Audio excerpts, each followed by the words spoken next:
Today I am going to read out pages 54 and 55 from Malfuzat of Hazrat Mirza Ghulam Ahmad.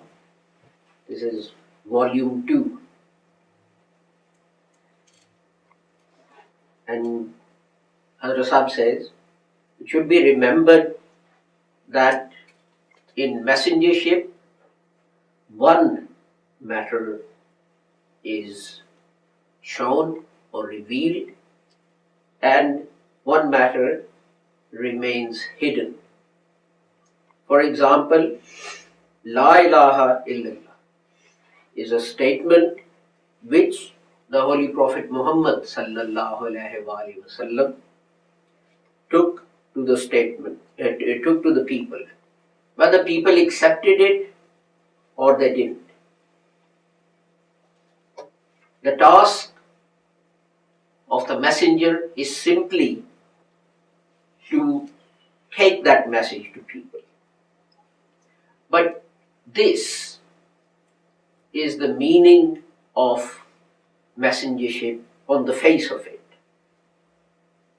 which is apparent.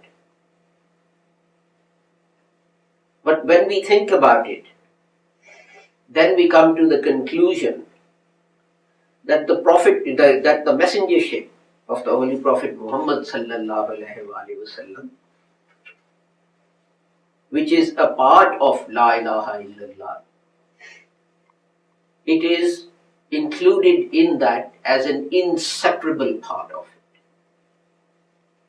And these are not just words, but the Holy Prophet Muhammad used his spiritual power to propagate his message, and in his efforts to do so, he was without parallel. Even the Holy Quran tells us how anxious he was.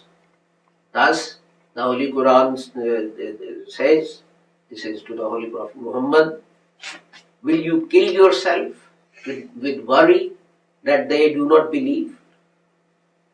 So this shows that it is certain that a prophet doesn't just appear with words, but he has an inner feeling and a pain for reformation of his people. And this pain and this anxiety is not for show, but it is in his nature. Just as a mother who's busy in the upbringing of her baby, if she is commanded by some king or ruler not to feed that baby, and further, even if one or two of her children die through lack of that feeding, then she will not be asked to account. She will be forgiven for that. Will a mother be happy at such a commandment of a king? Certainly not. She will abuse that king.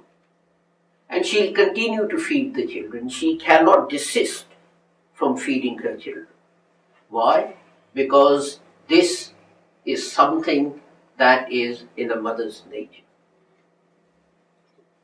She feeds the baby not because she hopes to earn paradise from that, not because she is going to earn any money by feeding the baby, but this fervor, this feeling is a natural feeling in her. If that wasn't so, then the mothers of animals would reject their children when they're born. There are three things. There is something that is natural.